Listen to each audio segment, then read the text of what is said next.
I kind of think that with this model, it allows the core teachers to see how CTE will help in their courses. And it's not just the CTE classes off to the side, the old vocational. Now they see them as they help bridge, you know, what the students want to learn. They'll do better in their courses when they can connect with an academy.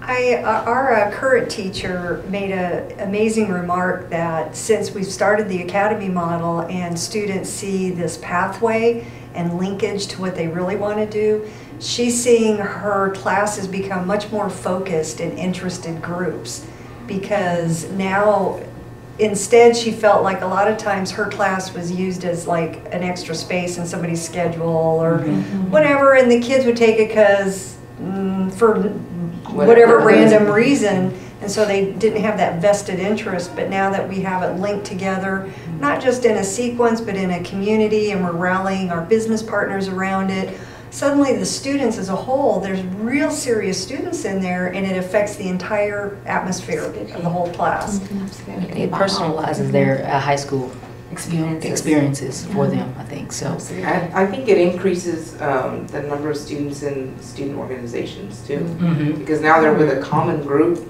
and then these kids say, oh, we're competing and we're doing this, then they want to do it as well. So on my campus we've seen an increase. I think so too.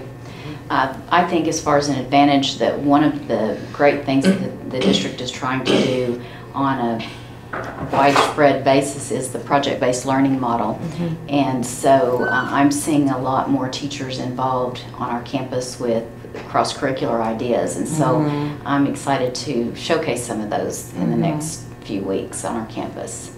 There's great things going on with that, and I think that helps the kids. Right. Well, one of the things that sometimes we see modifications for special ed students that may be for math or whatever their struggle is, and so I think that the academy programs and the teachers help them to see the practical use for the skills in those classes, so maybe it entices them to take the learning a little bit more seriously when they see how that applies to what they think they want to do for their future.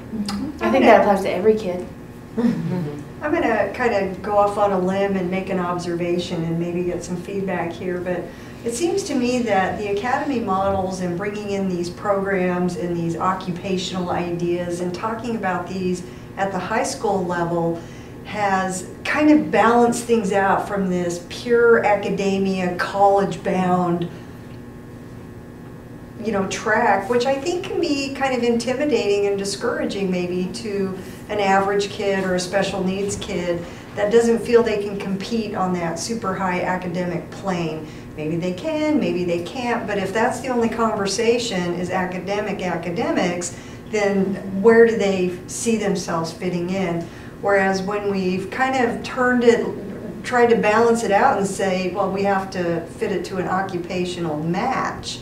Let's talk about industry partners. Let's go do some job shadowing. Let's bring in some guest speakers. Let's do some hands-on project-based learning that's relevant to what our industry and community need.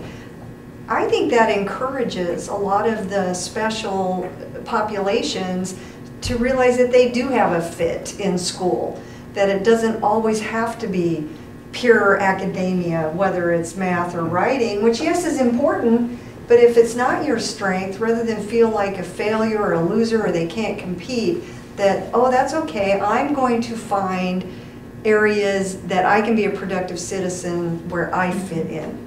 And that customized encouragement, I think, is good for all kids. I agree. I think, too, with the amount of industry support and business partners that we have, and they come on campus and talk to the students, I've had some ask me, well, I didn't go to college, so is it okay for me to tell them that? And I say yes. Yes, as much as we would like to think that every student is college bound, they're not. Some aren't going to go to college, and that's okay. They need to know that they can still be successful. So I think that's a great point to make. When we talk about careers, and every student has the expectation they will be in a career, whether they go straight from high school or they go through 8 or 12 years of college before they get there. They are career bound, so we incorporate that thinking into our academy model. So it's not reducing that discussion down to just the college bound versus the vocational bound. We all are headed towards a career. And with them able to have exposure to those skill sets in whatever direction that they want to go in, and then find out what they feel would work best for them, and then find out what that pathway is that I would have to take in order to be that particular person, to have that particular occupation. So I think it is not just for special, I think it works for all in my mind. At risk. At risk, or It whoever feeds it on may what you be. were saying, that it identifies what areas they need to work, but if they're talking to an industry professional in that career area, they say, well, why do I need to learn to write if I'm going to be a construction technician? Why do I have to do that? And then they talk to them and say, oh, well, you have to communicate. Reports. Reports, when you do your billing, you have to explain to the customer what they want. You start and they go, oh, well, now I understand why grammar might be important, or building the supporting paragraphs of your thesis statement, or whatever words that we use in the English class, and how that relevancy ties. Whatever level, if they're gifted and talented, or if they're special ed, or anywhere in between, then they can work on those skills and have a purpose for improving. Yeah, I think that our ELLs, they thrive in an environment like that, because it is hands-on, because they're interested. And I think by the time our students, our ELLs, get to that level, they're getting bored. They don't feel like this is really for them. Maybe they've been over-intervened, like hugely over-intervened.